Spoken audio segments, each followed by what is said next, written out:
नमस्कार दोस्तों, जय श्री राम। मेरा नाम है आर्यन शर्मा और मेरा जो आज का वीडियो होने वाला है सिर्फ मेरे ऊपर, जिसमें मैं अपने बारे में कुछ चीज़ें आप लोगों को बताना चाहता हूँ। ऐसा है कि 2023 7 अगस्त को रात को 9:30 बजे के करीब मेरा एक्सीडेंट हो गया था, जिसमें मुझे एक इंजरी हुई थी, जिस इंजरी का नाम है ब्रेकियल प्लेक्सिस इंजरी। उस इंजरी में ऐसा होता है, ब्रेकियल प्लेक्सिस इंजरी क्या है? सबसे पहले उस चीज़ को डिस्कस करते हैं।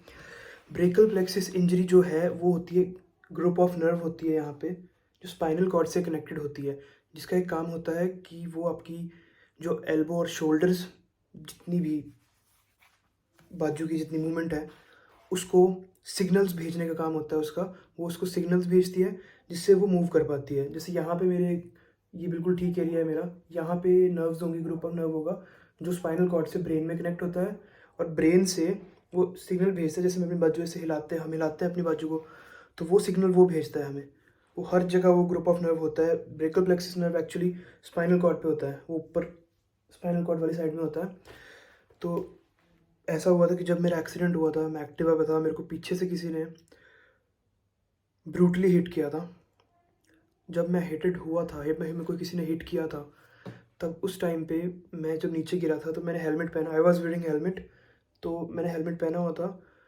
तो मैं जब नीचे गिरा तो मेरी जो नर्व्स में यहाँ खींच पड़ी, मैं इस पोजीशन पे गिरा, मेरी नर्व्स में खींच पड़ी। उस वजह से कंकशन की वजह से, नर्व्स में कंकशन की वजह से वो नर्व्स टूट गई।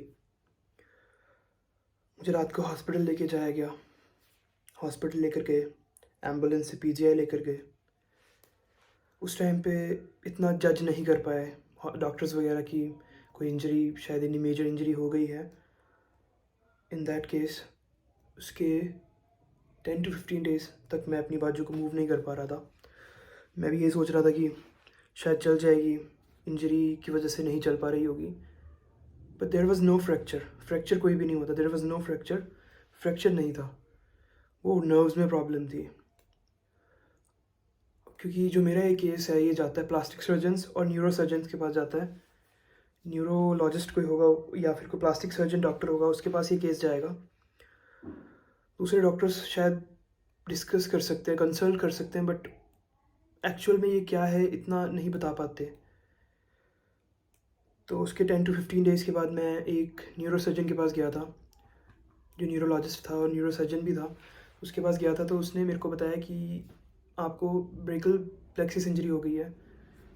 आई वॉज़ वंडरिंग कि ब्रेकियल प्लेक्सिस इंजरी क्या है। इन 2 सालों में मैंने इस इंजरी के बारे में बहुत कुछ सीखा है, बहुत कुछ मुझे पता लगा है, जो मैं बताना चाहता हूँ आप सबको। तो जब मेरी नसें टूटी थी, उसके 10 to 15 डेज़ के बाद मैं गया था डॉक्टर के पास चंडीगढ़ में। तो उन्होंने मुझे बताया था कि आपको ब्रेकियल प्लेक्सिस इंजरी है। साथ के साथ मेरा एक आँख, इस साइड की एक आँख और लिप्स, एक साइड में फेस मेरा पैरालाइज्ड हो चुका था due to the brain clots. Brain clots मुझे हुए थे 2-3 ब्रेन क्लॉट्स थे। उस वजह से मैं अपनी आइज़, लिप्स वन साइड के, ईयर, इस साइड की पूरे चीक्स, मैं मूव नहीं कर पाता था। मेरे को कोई सेंसेशन फील होती नहीं थी इसमें। तो इसमें ऐसा हुआ कि बहुत डिफ़िकल्ट पीरियड था मेरे लिए वो वाला। टाइम को फेस करना बहुत मुश्किल रहा मेरे लिए उस टाइम पे। बट फॉर गॉड सेक, जो मेरी पैरालाइटिक इंजरी थी फेस पे, वो ठीक हो गई थी, वो ठीक हो गई थी। बट फिर भी थोड़ी बहुत जो रह जाती है वो भी है। But I know I will recover that to.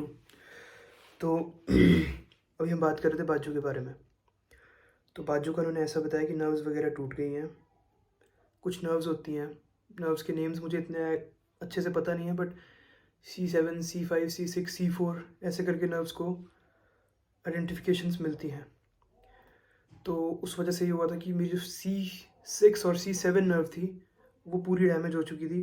बाकी नर्व इन 2 सालों में अच्छे से हील हो चुकी हैं। जो 2 नर्व हैं वो शायद हील हो रही हैं, हील नहीं हो रही हैं। मेरी कुछ MRI रिपोर्ट्स भी थी, उसमें भी उसके बारे में लिखा हुआ था कि ये जो नर्व्स हैं उनमें कंकशन ज़्यादा है, ब्रेकडाउन हो गया है। बाकी जो नर्व्स थी उनमें माइल्ड कंकशन था।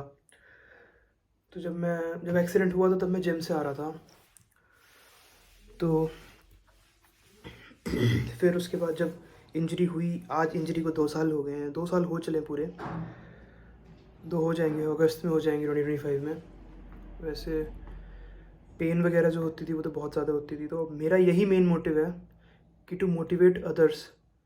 अगर आपके अंदर कोई डिसेबिलिटी है तो उसको ओवरकम कैसे करना है, उसको ओवरकम कैसे करना है और डिसेबिलिटी के साथ अपनी लाइफ को लेके कैसे चलना है। मैं इसे डिसेबिलिटी नहीं बोलता हूँ, मैं इसे डिसेबिलिटी बिल्कुल नहीं बोलता हूँ। डिसेबिलिटी तो वो होती है कि बंदा डिसेबल मान लेता है जब खुद को, तब वो बंदा डिसेबल होता है, नहीं तो बंदा डिसेबल नहीं होता है। तो मेरा यही है कि अब मैं पूरी मोटिवेशन के साथ अपनी इस बाजू पे वर्क करूँगा, इस बाजू को चलाऊँगा, जहाँ जिस हद तक ये चलेगी, जिस हद तक ये चलेगी उस हद तक चलाऊँगा, जहाँ तक मुझसे हो पाएगा मैं सब कुछ करूँगा।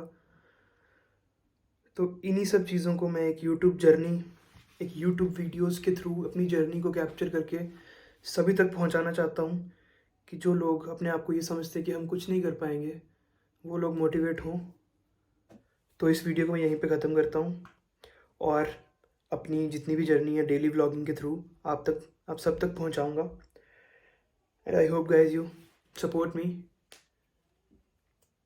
बिकॉज़ 2023 और 2024 का पीरियड मेरे लिए बहुत ज़्यादा पेनफुल रहा है। Physical pain, mental pain, whether it is any kind of pain, but it has been very painful for me. तो आज मैं खुद मोटिवेट होकर अपनी जर्नी को यूट्यूब में दिखाऊंगा डेली व्लॉगिंग के थ्रू, जिसमें कुछ शॉर्ट वीडियोस भी होंगी और कुछ लॉन्ग व्लॉग वीडियोस भी होंगी। तो उसमें मैं अपनी इस बाजू को कैसे वर्क पे लाता हूँ वो बताऊँगा। बाकी it's time to end the video. Thank you so much. जय श्री राम दोस्तों।